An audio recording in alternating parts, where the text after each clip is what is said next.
Hello and welcome back to another week of the EMS Handoff Podcast. I'm David, along with my co-host that you see somewhere on the Hollywood Squares. He's on my left here, but Bradley Dean. We are your source for all things EMS, and we're back for another week of the Handoff Podcast. Been a couple of weeks, took the summer off, but we are back and ready to rock and roll. Bradley Dean, North Carolina. Yeah, so I got to say that over the last couple of months, I've been in South Carolina, Georgia, Alabama, Vegas, but I haven't been to North Carolina. Planning some things with North Carolina here. We'll have to bring you into those, but tell us a little bit. How about them North Carolinians? Well, I mean, you've been on vacation for a while, so all I got to do is snap my finger, and I'm there. Wow. So, I see. Wow, he's been like, he took all summer just to figure that one out. He's been waiting for that long just to make sure that happened. No, so seriously, back at home, things been going good here. Short vacation. Summer, short vacation. We've been able to record one time since I finally got moved to the new office and everything else. So we got a lot of stuff that hopefully will be coming up before long. Going through quite a few things and scheduling individuals, and maybe even a couple of conferences coming up that we might be able to attend next year. So you got to love it sometimes. You get like, there's a little lull in everything, and then all of a sudden all the things start happening. So you sent out the emails regarding tonight's episode, and then you submitted about or caught me on to one of yours about the episode. And so I sent you back, since I'm on shift, I was getting ready to send you an email back, said, hey, in case something happens, take over. Then I realized that was for one of the conferences and not the recording tonight. So it's kind of, you always got to prepare, which kind of brings us into tonight's episode. Always got to be prepared. You never know, you do a little bit of work to get a lot of results quickly. So we've been going long enough, Bradley. Let's kick it into high gear here, and let's talk about what's going on. So tonight, we're joined with Dr. Edward McCoy. He's an assistant professor of emergency medicine at the University of Washington. He grew up in Indiana. He attended medical school at the Cleveland Clinic, Lerner College of Medicine, followed by residency in Buffalo, New York. And then he moved to Seattle to complete his EMS fellowship, and then joined faculty at the University of Washington. And he serves as the medical director for Shoreline Medic 1 and American Medical Response Puget Sound Operations, and a program director for the University of Washington EMS Fellowship. He's been faculty at the Resuscitation Academy in Seattle for 10 years, and recently took on a whole new role as medical director for the Resuscitation Academy in Seattle, Washington. And he got there just after I did a bunch of stuff with the Resuscitation Academy. So this is a first opportunity I've had to talk with you, but Dr. McCoy, I'm going to turn it over to you and kind of let you fill in some of the gaps, and let's talk about the Resuscitation Academy, brief history, and kind of what it does. No. Sorry, you jumped too far ahead of this game. So anytime I hear the Cleveland Clinic, I got to tell you, anytime I hear the Cleveland Clinic, I think about recently the partnership between them and Case Western, and they've created this app for the HoloLens called Holo Anatomy. That is absolutely phenomenal. Gotta love, anytime I hear good things, props, it's one of those things, if you got the HoloLens or you're looking to take medical education to the next level, take a look at that program. Kind of neat stuff. Did you have the opportunity to see that by chance? I'm assuming. I did not. No, I was in the dark ages back then. So I started medical school in 2005. And they gave us a computer. They gave us a laptop to use for medical school, and it was this right? it was solid. It was solid. It's around here somewhere, I think, probably. But no, we didn't do that then. But we did. We had a pretty novel anatomy course then, and it's the same people who are key stakeholders in the HoloLens project. And I've seen a couple demos. It's super cool. It's fun. So definitely looking at something big. And the other thing I have to pop in, since you're an EMS fellow, I'm assuming, are you part of the National Association of EMS Physicians as well? I am. Yeah. Nice stuff. You go into San Diego in January? Absolutely, for 7 days or something. Yeah, I'll be there a long time. I'm not sure how long I'll be there, but I'll be there a couple days. So it's a great meeting. Have you been before? I have not. It's great.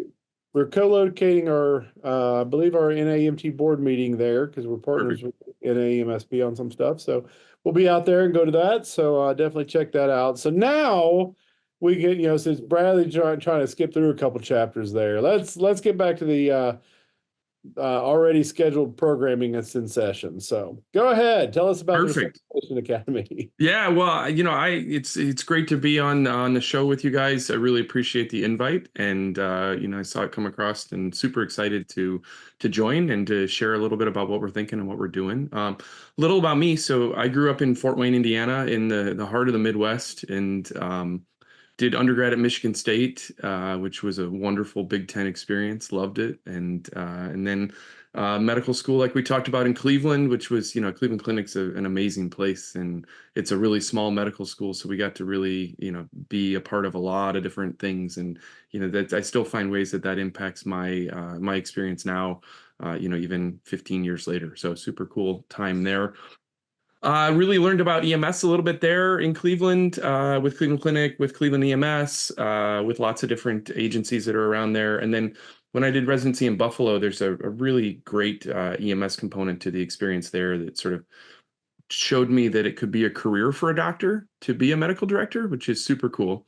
And really enjoyed learning about that, and decided to do a fellowship, and interviewed a lot of places, and ended up settling here in the Northwest and learning a lot about the program here, experiencing the Resuscitation Academy as an attendee, as a fellow, and then being asked to give some talks, and a lot of talks over the years, and getting more and more involved, and that's sort of culminated in sort of taking on the role as one of the lead docs, and helping to organize things from the physician perspective, which is super exciting. So really, really cool. I'm kind of curious what Bradley's experience was like in 2012 at the Resuscitation Academy, because I think that was before that's the real early days. I've seen pictures.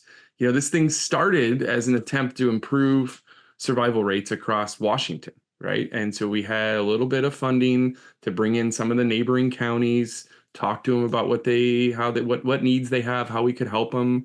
And it wasn't me. This is Mickey Eisenberg, Leonard Cobb, Michael Kopis, Ann Dahl was helping to run things, who's still the executive director, right? Some real giants. And I mean, the first one was 5 days, right? And I've heard that it just was a lot. And so we've simplified a lot of things now, and developed a whole curriculum, and have some really cool parts of it now, that I think it's grown and evolved and morphed a whole lot. So Bradley, I'm real curious what your experience was like in 2012. So I flew out on Sunday. Okay. I flew home on Saturday. Wow. And in between, from the time we started in the morning until the time we finished up, which could have been 5 or 6 in the afternoon, we had a short break, and then we had dinner somewhere. And every night was dinner somewhere that included additional information, and just an opportunity to talk with other people that were attending the Resuscitation Academy, with Dr. Eisenberg, or Tom Ray, or Peter Kudenchuk. I mean, yeah. All of them were there, and I mean, they were just, it was phenomenal. Yeah. But it was like drinking from a fire hose. Yeah, absolutely. And absolutely. The information shared, and the whole time, I'm sitting back and I'm going, what have we been doing for the last 10 years? What have we been doing for the last 20 years? That's all wrong. Yeah. And to watch them come in, run a simulated cardiac arrest, and the paramedic was literally sitting on their hands. I mean, they were doing little things to prepare. Yeah. But putting on the blood pressure cuff while they're intra arrest, putting on all this stuff, and then I look at it and I said, why are we even sending paramedics to cardiac arrest? No, it's just to screw up the good work of BLS. That's why we send paramedics to cardiac arrest. And well, it's kind of funny, because one of the last, I'm going to toss this in there, I'll kick it back to you, Bradley, but it's funny. It's as they talk about some of the advanced stuff, every time they update the ECC guidelines, they say the 2 biggest offenders of the basics, like you said there, Andy, are what? They're the two P's, right? Paramedics and physicians. And Absolutely. why? Because we're given all these really cool toys and told to go play. And But Oh, 100%. That's 100% true. and I think it was Dr. Eisenberg, or it might have been Copus, who simply said the only reason we send paramedics to a cardiac arrest is to prepare the patient for post-arrest care. I think it's great perspective, right? And it really sort of sums up what we do, right? Everything intra-arrest that we've proven to matter is really at the BLS level, right? And we just continue to study and try to find the right dose of epi. We don't know what the right dose is and the right route. And is it continuous drip, or is it some other, is it the new IM strategy that some folks are trying? I mean, there's super cool ideas, but we still don't know the right answer there. And it's really that performance, right? And it's that choreography and that performance, not protocol. It's, we speak in a lot of mantras at the Resuscitation Academy. So some of those will come out today as I'm talking, I'm sure. But performance, not protocol is a big one. Measure and improve is a big one. We really have to measure with the work that we're doing in order to try to improve any of it. And those concepts, I think, in 2012 were really, really novel and really, really were cutting edge and weren't commonplace by any means. And just simply organizing the cardiac arrest where everybody moves in the same direction, that way the same thing is happening every single time. If you don't measure it, you can't improve it. And then if you organize it the same way every time, then you're delivering the same care to every patient. And everybody knows what their role is when they show up. They don't have to guess. Yeah. And all those evolutions in care here were really, very holistic. They, wasn't one person that developed these. They came out of sort of a close physician involvement with the paramedics and with the BLS folks, and really a group effort at how do we make this better? How do we continue to improve? And how can we evolve our care and take it to the next level, right? And so there's no one person who, invented it and called it HPCPR and said, this is what we got to do. It just became sort of gradually over time, little improvement here, a little improvement there. It became what we do. And then sort of realized that there's a whole curriculum there, right? And a whole way of teaching, way of thinking that can improve care pretty dramatically, just by doing some basic things and just by having everybody on a shared mental model around what should happen on this scene, just makes a tremendous difference. And so, go ahead, Bradley. Go ahead, David. Go ahead, David. I'll let you jump in there. I've been, chatting. Well, so, having not been to the Resuscitation Academy, I'm kind of listening to this right here and kind of want to take this into the next realm. So it's actually quite interesting. In the majority of the United States, we take a look at people that go to CPR every 2 years. They go to ACLS, they go to PALS, they may advance their licensure by increasing it to become a paramedic or this or that. They may take on a specialty certification, but this sounds to me like a much different kind of philosophy behind things. And I leverage this to, going back into my high school days. What did I do every summer for basketball?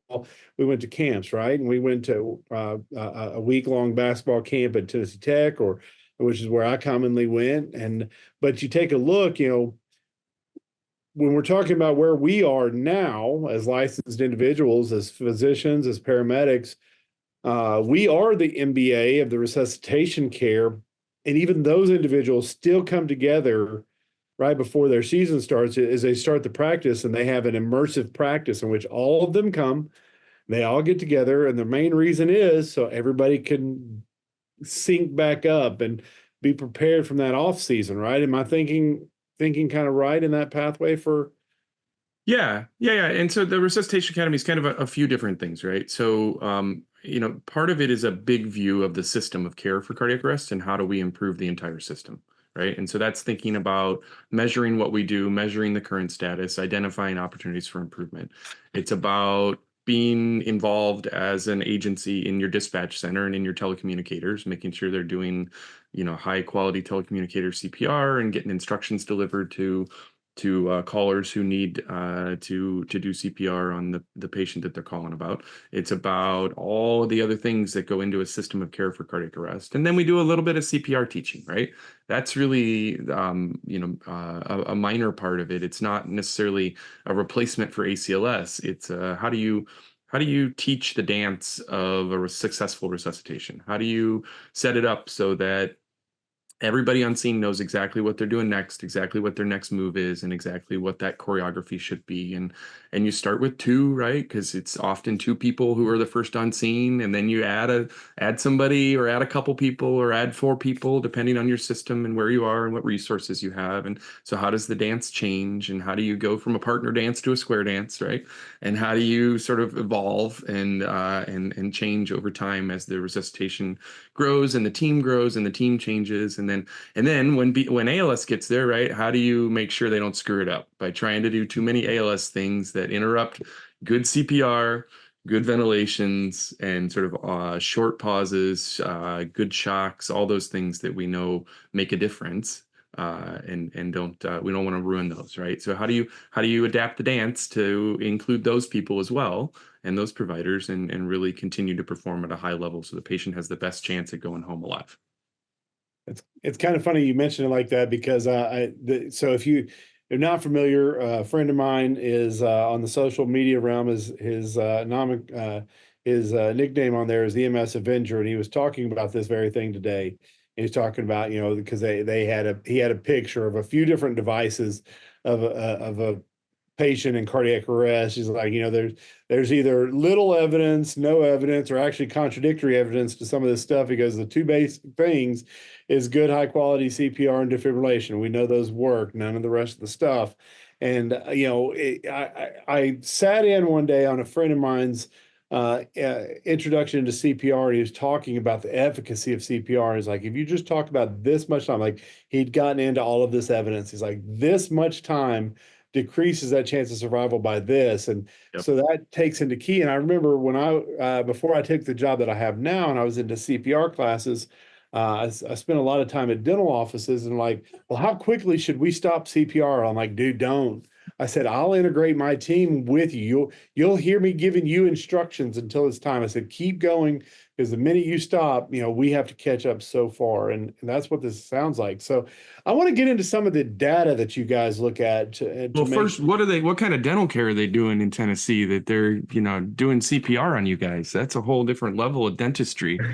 So they all, any of them that are doing sedation, they have to have Yeah. it. So Yeah. No, absolutely. I got to visit quite a few of them. I got the privilege. So I've been involved. I tell this story quite a bit. So my grandmother gets me involved in the EMS field. She takes credit for getting me into the EMS field. So when my family moved back from California when I was 8, she'd been teaching CPR for many years. In fact, she taught for over 40 years in East Tennessee for Cool. American Heart and American Red Cross. And she probably had 400 locations that she would do every 2 years. Like, it was a Wow. full-time, that was her retirement gig basically. And so her state licensure number was 753. She was in the 3rd EMT class in East Tennessee. And so that's where I got it. So when we came back when I was 8 years old, I was the CPR dummy. Yeah. I'd go with her, and I was a CPR dummy. Then I started carrying the CPR dummies, and then she taught me to become the instructor, so I became the CPR dummy once again.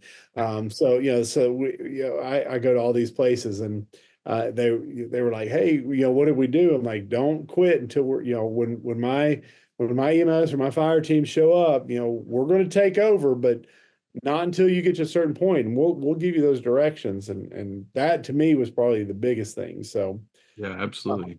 so let's, especially with the fact, not many people realize we're getting ready to be in a cycle. In fact, there's all kinds of evidence right now. We're getting ready to go into the 5th-year cycle.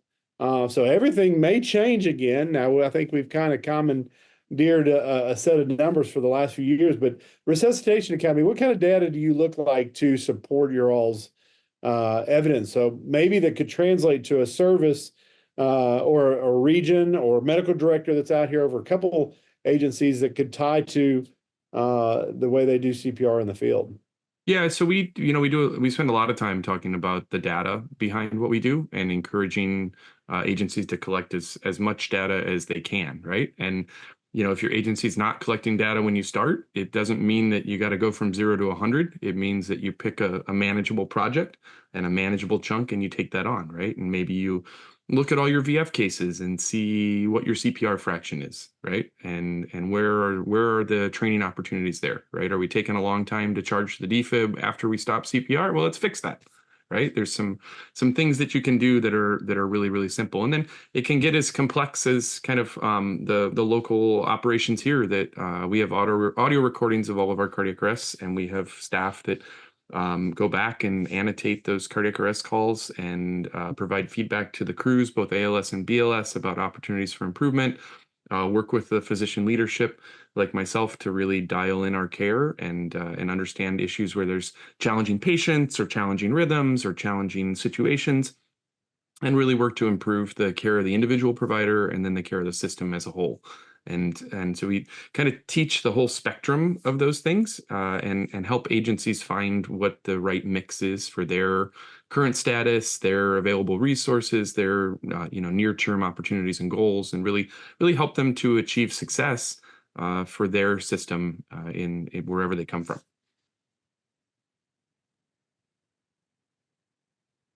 Does that make a little bit of sense? It absolutely did. Unfortunately, I was in the midst of trying to formulate the next, but what I'm going to say you're is, good. So David wants to come from East Tennessee, the Resuscitation Academy. What should I expect? We can work on that. Expect a wonderful time. It's a blast, right? So we have the original Resuscitation Academy. So we still run it twice a year in Seattle. It's a 3-day experience. You come out.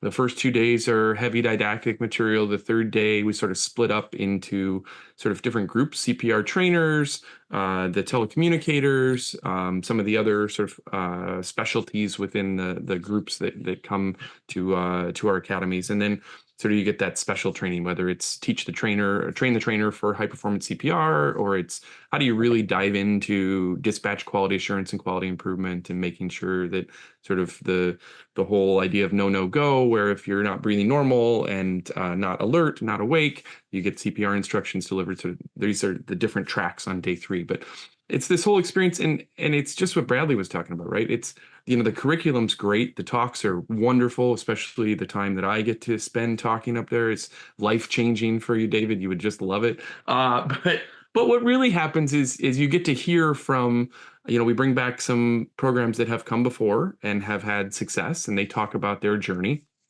We bring back some local programs that have had success, and they talk about their journey and how they grew and improved. And then, there's a ton of informal time where you get to meet with people and you get to bounce questions off of people, and you get to say, hey, what do you do for this? Or how do you solve this problem? Or, when I'm in code stat and I'm looking at this cardiac arrest, I see this. What the heck does that mean, right? What does that represent? And you can, bond with people from our local area here in Seattle, bond from all the other attendees across the country, and really get to know them and create a little bit of a cohort that can survive beyond the 3 days and continue to help you improve as we go. And we've added a mentorship component the last couple of years, which has been really wonderful, where each of the faculty sort of sit with a program, a group of people from an agency.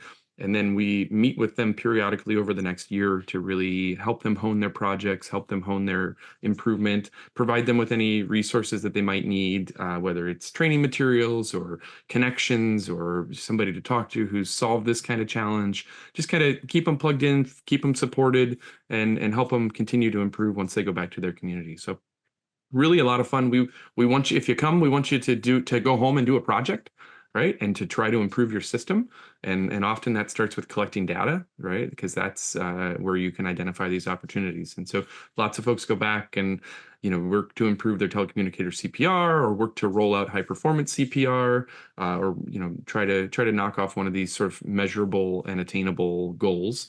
We're not shooting for, you to go from a 0% survival to 100%. That's not going to happen. But if we can make a little bit of improvement this year, then next year we can make even more improvement, and we can continue to evolve and grow. And so it's a really fun 3-day experience. We've started a newer program the last few years called the Resuscitation Academy Lighthouses. And these are a series of programs and agencies that have come to us and done really good work, gone home, done really good work, and are teaching their own resuscitation academies. And they use a lot of the same curriculum that we have, but they're sort of scattered all across the country. And the prototype for this was really Howard County, Maryland. And they have sort of taken it and run. And I've lost track of how many resuscitation academies they've put on. It's well over 20 on their own that they have led in the Northeast region, which is awesome. There's a group in Florida doing the same. There's a group in Kentucky that's doing the same.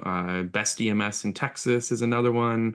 The Anchorage Fire Department is working up in Alaska to try to improve some of their friends and cohorts, and lots of small agencies all around Alaska. So really, some really awesome work is happening there, and we call those our lighthouses. And we're encouraging them to sort of reach out, branch out, and continue to, as we talk about it, share the gospel and spread good resuscitation practices and quality improvement practices, and continue to evolve. So you may see an RA not just in Seattle, but you might see one local to you, and those are supported by us. Those are endorsed by us. A lot of times our faculty will come out and help teach in those, and continue to instruct and assist in whatever role is needed. So a lot of fun, a lot of spreading of the word, right? Which I think is valuable. So yeah, and one of those lighthouse communities is run by a former guest on the show. Tom Boulier is running his in Hilton Head. Yeah. So yep. Tom's been to the RA a couple times and came back and shared his story of all the success they had in Hilton Head, and has really done a good job. I think he just retired from his fire job, which congratulations to Tom on that. That's a career well served. And he's handed the bar off a little bit to some of his colleagues who stayed on at the agency, and they've just picked it up and run as well, and been an awesome partner in the Carolinas. So I can tell you locally, in 2012, our survival from cardiac arrest was hovering somewhere around 12 to 14%. Mm-hmm. We went from there. 2014, 2015, we hit 38%. Our goal was by 2020 to be at 50%. Well, unfortunately, we had a horrible thing that hit the entire country that caused a complete change in our response model in 2019, 2020. Yeah. So I can tell you, we've pulled some data from that. We may be able to go back and publish something, but that just shows that the key to resuscitation is in the hands of bystanders, telecommunicators, and first responders. Because when we quit sending first responders on a majority of our calls, our resuscitation outcomes plummeted. Yeah. So we did not, our survival rate went down to like 19%. Yeah. No, it's the same. Yeah, it's the same everywhere, right? All the changes that happened with, donning and doffing the gear, and the time that was associated with that, and all the dispatch changes that happened in trying to minimize risk to crews, which is very well intentioned, right? There were some very impactful unintentional consequences that happened, and so a lot to learn there, I think, in terms of how do we respond to these kinds of crises in the future as an EMS profession, right? And yeah, we're back to 42%. We're coming after your numbers. Love it. I love it. We started this thing, and we were the big mean gorilla in Washington, right? We had, super high resuscitation rates, and things were great. And, now every year in one of our metrics, there are at least a handful, if not double-digit counties in Washington that have higher cardiac arrest survival rates, Utstein survival rates, public access defibrillation rates, bystander CPR rates, police AED rates, all these sorts of things that, heck, they weren't even measuring it when we started this project, right? Now they're measuring it. Now they're kicking our butts at it and just knocking it out of the park. And that leads to hundreds of more survivors, right? Going home to their families at the end of their ordeal. And that is the real thing, the real reason that we're here, the reason that we're doing it. So super cool. So it would actually be interesting, and I don't know if it's something that you all look at, because I'm assuming that you got people from across the country, especially since all these lighthouses are popping up, and you got these champions in the different areas. So one of my questions would be, how many, I wonder if you asked the question, or if we know, how many of these areas, especially that engage with y'all, have never calculated what their cardiac arrest survival rates are, or and that to me is a bigger thing when you have somebody like you all, and I've used the Seattle, Tacoma, Washington area for a long time with those cardiac arrest survival rates. I mean, it's nothing new. They've been doing this stuff up there for a very long time. You go back in the research, and it's like you said, other than training people, putting AEDs out in the public access and the law enforcement vehicles and those kind of things, there's not really a whole lot special. It's just teaching people, educating the community, your dispatchers, and doing as you mentioned, high performance CPR. So it's like it almost befuddles me, but I'm going to use that word kind of stuck with me today, that something what seems so easy is not done. Yeah, and it's not easy, right? It's simple. This is another mantra. It's simple, but it's not easy.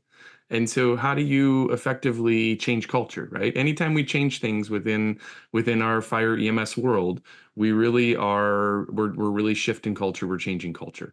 And when you try to change culture around resuscitation, people have a lot of strongly held beliefs that may or may not be based in science and may or may not be factual, but that's what they learned, that's what they were taught, and that's what they think is how it should be done, right? And so when we come in and we start to change that culture, a lot of things change. And the one that people talk about all the time is that, around here, when folks go into a resuscitation, they take a backboard in with them.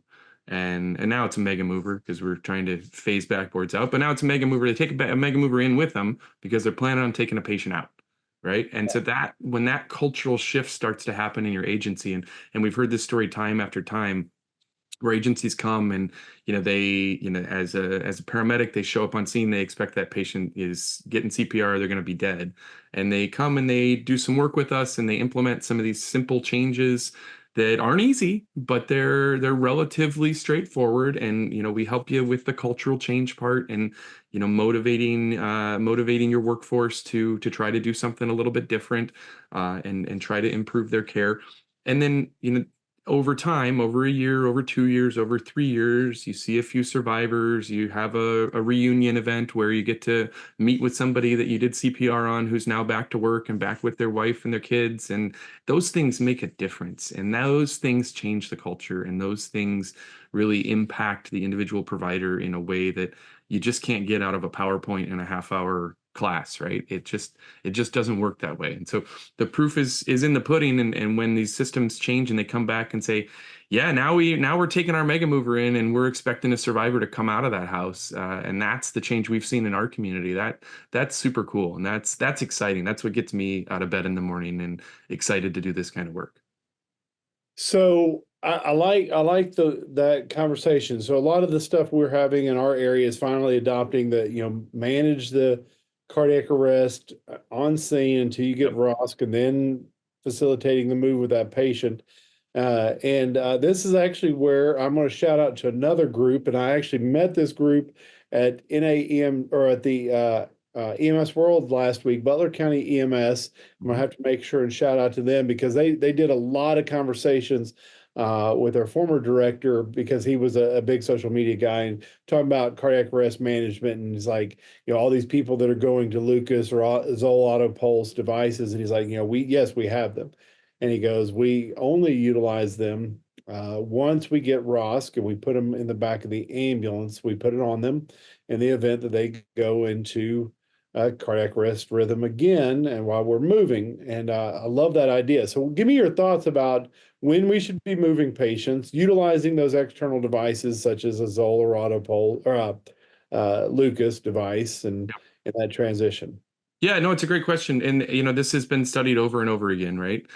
We've got a number of well-done randomized controlled trials where they compare CPR devices against well-trained firefighter EMTs or EMTs.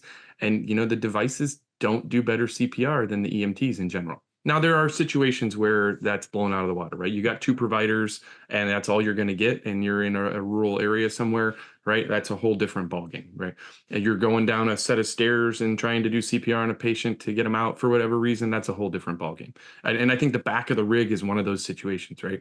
If you're going to the hospital and your patient rearrests, and we know in my community, in my system, 25% of our patients who get ROSC unseen are going to have a rearrest between the time they get ROSC and the time we get to the hospital, right? So we know 1 in 4 of these patients are going to get CPR in the back of the rig.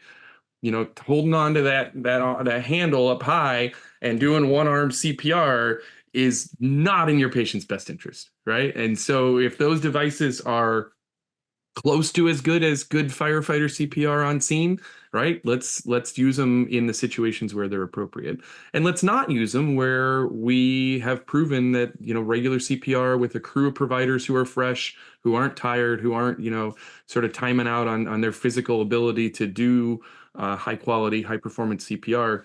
Let's get those devices in the right situations. And so that's what we do locally, and that's how we talk about their implementation, right? Is every community, every system's different. Another mantra: if you've seen one EMS system, you've seen one EMS system, right? That's one of Mickey Eisenberg's favorite mantras. But each system can have the right answer, can be different system by system. And so using those devices, and any device, thoughtfully and within the spectrum of care that you provide, in the situations that you provide it, is really the goal that we want people to take, and really thoughtful implementation of any of these technologies is really what we want. So one other thing, people are probably listening to this and they're going, well, how can my agency do this? How can we get into this? So if somebody wanted to come to the Resuscitation Academy, what do they do? Yeah, it's super exciting. So we have a website, resuscitationacademy.org. It's a wonderful website. It has a ton of resources. I think you guys are going to link to it, I hope. And in the show notes, I listen to a lot of podcasts, but now I get to say we're going to link to it in the show notes. Not even my show. I love it. Hey, you had the intro question all set up as well. So I'm thinking the Resuscitation Academy needs to set you up with a podcast. But don't give them any ideas, right? Don't give them any ideas. So a ton of resources on there, right? We've got training videos for high performance CPR. We've got kits and handbooks. We've got a 10 steps ebook that Dr. Eisenberg has written and evolved over the years, and is really wonderful at sort of giving you the ideas of the Resuscitation Academy and what we do. And then, reach out to us and we'll help you plug in with a local Resuscitation Academy if there's one near you, or, maybe you're going to a conference where we're doing a Resuscitation Academy. We just did one at Women in EMS in San Diego a few weeks ago. Sort of, we have these kind of pop-up type events all around the country where we try to spread the word, try to get people involved. And then we run our sort of flagship courses here in Seattle twice a year. And we haven't filled the spots for March yet, that's for sure.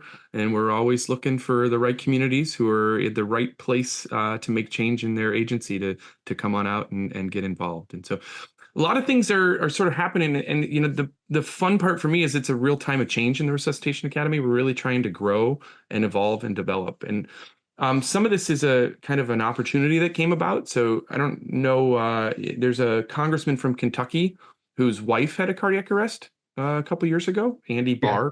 His wife was named Carol, and because of sort of her sudden cardiac death, he championed an effort to really increase the funding for research for sudden cardiac arrest in the United States, and passed a bill through Congress, dedicated some funding through the NHLBI, National Heart, Lung, and Blood Institute, to really dedicate funding to all things cardiac. And some of this is valvular disease, some of this is heart disease in general, but a bunch of it has now gone to pre-hospital cardiac arrest care. And so there's a few partners in this effort. CARES has been one of the sort of lead agencies. So CARES is the registry that many of our colleagues use across the country to sort of collect their data around cardiac arrest.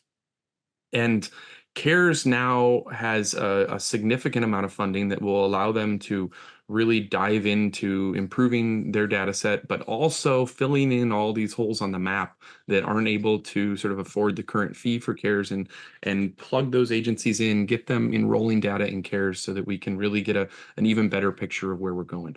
as part of that, we at the Resuscitation Academy, CPR Lifelinks, which is a really cool group that teaches telecommunicator CPR and dives into call centers and tries to make improvement on the call center. And we're all partnering together to be sort of the training arm of this, right? So CARES gets the data, does the measurement, helps us identify communities that we need to get into and we need to work to improve. And so we're targeting a number of communities through this effort, and those folks will be hearing from us over the next couple of years as we try to bring in communities that are really kind of ripe to improve in terms of sort of having the right people, having the right mix, and having the right sort of preparation to start down this trail of improvement with us and with some of the tools that we've shown to be effective and useful. And we're really, really excited about this. This is, part of why I came on as the medical director, was to help guide this transition and be a part of this transition. And we're going to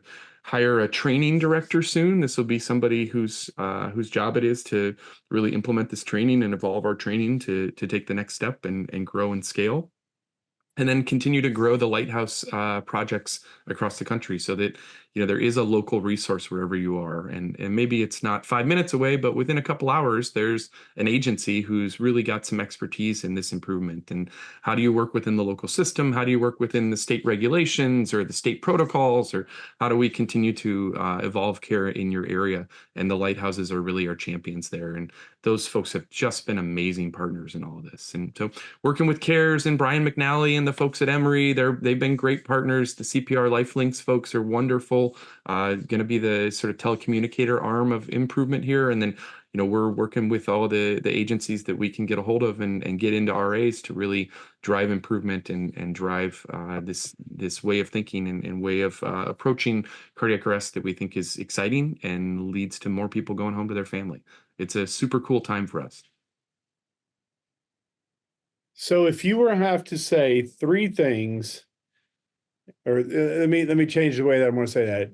So if there were three recommendations you would give as to why somebody should focus on CPR and resuscitation at their service, three data points that they should collect as part of that process, and three final reasons to come to the Resuscitation Academy, what would those be? Well, first, just come because we're fun, right? It's a fun time. You're going to the end first. Let's start at the beginning. If you're listening to this podcast, you are our target audience, and you want to be here, and you would love the kind of conversations that we have, the kind of time that we spend, and the effort. And it is just, they're my three favorite days of the year, and I get to do it at least twice a year. It's wonderful. All right, so let's start at the beginning. What were the first three? The first three were So three reasons why we should focus on CPR resuscitation at our local services, three data points that we should be collecting, and then the two more reasons why they should come to the academy.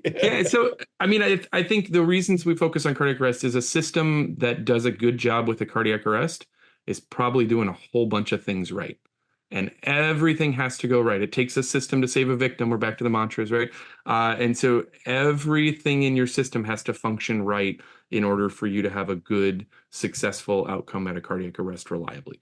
And so that's got to be, that's bystander CPR, that's recognition, that's the telecommunicator delivering CPR instructions, that's BLS getting there quickly and starting CPR at the first responder level.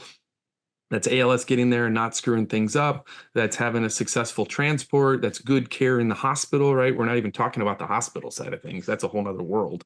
But it's good care in the hospital, and then it's everything that goes into that relationship. And so, really trying to sort of focus on each of those steps leads to improvement in your cardiac arrest care, but it leads to improvement in a whole bunch of other things, right? If your dispatch center is getting you out quickly on cardiac arrest, they're probably getting you out quickly on major trauma and major strokes and all the other things that we know it's important for EMS to get there quickly to affect the patient outcomes. And so all of these things that we work on and focus on for cardiac arrest have dramatic improvements in lots of other care processes and other systems of care, whether it's STEMI system of care, whether it's trauma system of care, stroke system of care. All of these systems improve when you really dive in and focus on cardiac arrest. And we found that time and time again in our system. So that's a long answer. I'm going to count that as three. We're going to do three data points. So there, it really depends on what you're studying, right? And so we don't want any system to take on too much. is it's easy to get overwhelmed, right? When you dive into a cardiac arrest case for the first time,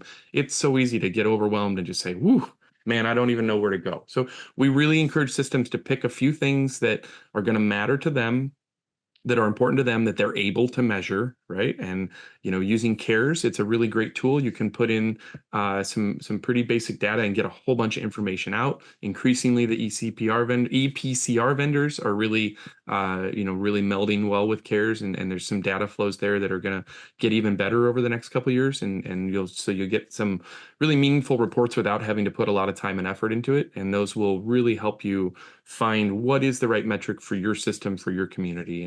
And whether that's CPR fraction, we know that's a really important one, right? It's these peri-shock pauses. How long are our pauses around our shocks? It's all the BLS stuff. It's all the BLS stuff. Time to first epi, probably not as important, right? Maybe important. 20 minutes is probably too long, but does it matter if it's 6 minutes versus 8? Probably not, right?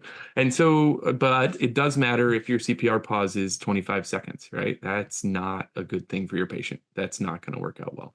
And so really focusing on all of these things, taking on one or two of them and trying to make a little bit of incremental improvement, and then a little bit more the next 6 months and a little bit more the next 6 months is how we really encourage folks to approach these efforts and approach this work. And then 3 reasons why you want to come. I already gave you the most important one is you get to hang out with cool people and have fun conversations. And it's a little nerdy at times, but that's totally okay. You're going to love it. And you'll be surprised at how interesting and exciting it is wherever you go, whether it's here in Seattle or it's one of our lighthouses. You'll really have a wonderful time and a great experience. And I think it's all about creating more survivors, right? It's all about having more of our patients go back to their families, go back to work, leave the hospital and be home with their kids. And that's why we're all here. That's why we're all doing it. That's why we're trying to improve our systems and improve our care, is so that we can create more survivors. And when we're able to do that, and when a community comes back, and it's great to talk about CPR survival rates. Love that conversation. Love even more when they come back and say 27 people from our community went home to their family last year that wouldn't have the year before. That's why we do this, right? That's super cool. So, and you said 4 data points. I mean, 3 data points. Well, I can think of 4 actually that are probably the most important to really look at. Yeah. And that would be time to first hands on chest. Yep. And that would be, from the communication center. Time to, first responder on scene, because somebody's got to relieve the person doing chest compressions. Absolutely. Time to first defibrillation. Yep. And then chest compression fraction, because that's going to get your, peri-arrest pauses. Peri-shock pauses. That's going to get your any other pauses that might be in there. Because the closer that chest compression fraction is to 100%, the better we are. Should always be 80 or above. Yeah. But yep. So, no, I totally agree with everything you're saying. And, one of the strategies that we talk about in the RA is, we break down each of those and we work with you on sort of how do you measure these effectively, and how do you make sure you're measuring the right thing so that you can get improvement out of it, right? And that is really a valuable part of the experience too. and with that, cardiac arrest is 1% of our call volume, roughly 1% of our call volume. And if you dive into that 1% and forget about looking at everything else, that's going to give you a good measure of your entire system, because it activates everything from the 911 call all the way through to hospital, disposition. And that gives you a really good snapshot of how well the system is working and any points that may be broken. So, I love when people talk about the percentage, and a lot of our people may not realize this. We're talking about 40 million calls a year that come into the EMS system in the United States. And so 1% is 400,000 individuals. And if we get a 50% cardiac arrest survival rate, these people going home, that's another 200,000 people that are surviving. Right now we're talking, like Andy was saying, right now we're talking about 47 people. You said 47, I think. The number of people is very small number in comparison to what we could be doing, which means that there's definitely a significant increase that we can make. And this is not a small number. no, by implementing, Andy, you said just a little bit of improvement every 6 months, continue to improve that 2-digit number becomes a 3-digit number, which becomes a 4-digit number, which becomes a 5-digit number, becomes a 6-digit number. And with, there are so many other things that come along with that. Just, we can continue to take this down, just from the one person in Kentucky, money gets brought to the realm that increases the research, which increases the survival rates. So each one of these is such an impact to the rest of the service, and what it could bring that, it can be rather dramatic. So one thing that we haven't clarified, let's clarify resuscitation and survival. Yeah. So survival means leaving the hospital neurologically intact to go attend another ball game, eat dinner with a family, not to send someone to a nursing home to drool on a napkin. And you know what? This is always the fear, right? Is that coming and working hard on our CPR is going to create a whole nursing home full of survivors who aren't neuro intact, and that just doesn't happen. You have some patients who have unfortunate neuro outcomes, but it's really a minority of the patients. The vast majority do great. And, obviously the quicker you're getting there, the quicker all these things are getting going, the better they do and the better their outcomes are. And so we've seen time after time that there's systems that come with this fear that you're going to create a lot of neurologically non-intact survivors, and it just doesn't happen. Right. And the reason it doesn't happen is because there's usually so much damage to the heart that they don't survive. Just like all the other systems. Yep. Like all the organ systems. Totally agree. All right, Andy, you got your opportunity to give us your final thoughts for tonight. No, just a great conversation. I appreciate you guys having me on and entertaining this conversation. And sure sounds like we got to get David out to Resuscitation Academy soon. So, we like to have somebody who's like a training type person and somebody who's like a dispatcher telecommunicator type person, and sort of have a team of folks come from each agency. So, David, I don't know who your teammates are going to be, but I look forward to having spent a lot of time in Tennessee. I'm sure they will be a fun group of people, and I look forward to having you come out to an RA sometime soon. That would be a blast. We need so believe it or not, on my to-do list for tomorrow, you can't, I'm not even going to try to show it because it'll blur it out where I got the background right now. I'm going to have a conversation about it. So whether it's myself or one of my colleagues who is our AHA training center and faculty, one of us may end up, because I think we're in a unique spot. A lot of people talk about East Tennessee, but it's kind of interesting. One of our statistics from the tourism group, we are 24-hour drive away from 75% of the population in the United States because of the intersection I-40 and 75 right in the middle of our hometown. So I think that there may be an opportunity for partnership here in the near future. But that'd be a great spot for a lighthouse. We'd love to have you come and do a great job and plop a lighthouse right down there. Right there, within a short drive of a huge population, right? This is what we need. We'll have to see about making that happen. Bradley, last thoughts from you, my friend. So, I like to always kind of point people into something else. So if there's one book that I could encourage anybody to read that's interested in resuscitation, is Resuscitate. Mm-hmm. And that book was written, I don't know, sometime around 2012, 2013. Yeah. And was published by Mickey Eisenberg. Yep. There's a book, there's an ebook on the Resuscitation Academy website that's a free download that is the 10 steps, which has a lot of similar content and is also, Mickey Eisenberg's key in there. And it's even got these online interviews with some of these guys, which are just wonderful. Dr. Kopus talking about how you create a culture in an EMS agency is one of my favorite videos ever. It's pretty cool. So getting to hear from some of these giants in EMS on the physician side and really hear what drives them and what they think about with resuscitation is a cool opportunity. And it's all included in that ebook for free. So really fun.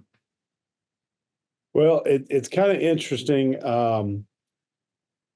Bradley, that one of our most recent episodes was telling us the story about his cardiac arrest survival. Now we have this, it's very telling. Just in the last few minutes when we're talking about the numbers, we have evidence of the neurologic intact status of a cardiac arrest survivor We see that it works. We take a look at some of the statistics in the more micro areas, such as the Seattle, Washington area, and see survival rates of up to 50%.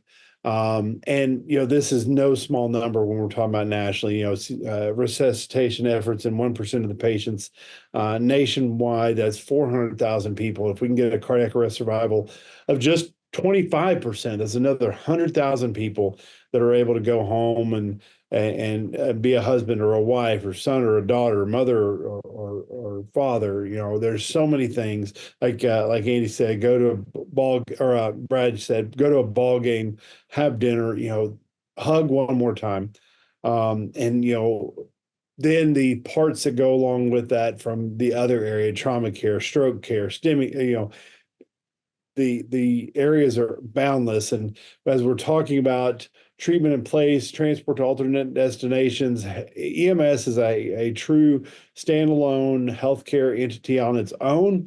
I think this is just one key component. And anytime we have a chance to go to the Resuscitation Academy or one of the lighthouses, I think, we do it for sports. I've sent my son to football camps this summer. He's been to track and field camps, and all because we want to be a better teammate and look at what we can do. We are the NFL, the NBA, the MLB, NHL, whatever of healthcare, and are doing this stuff. And why not do it to 100%? So, Andy, thank you for jumping on tonight. This is definitely just this is not a 3-day long conversation. It's been a 1 hour back and forth, and like you said, the reason is you go because it's fun, it's nerdy, and you'll love it, which is always the best reasons to go.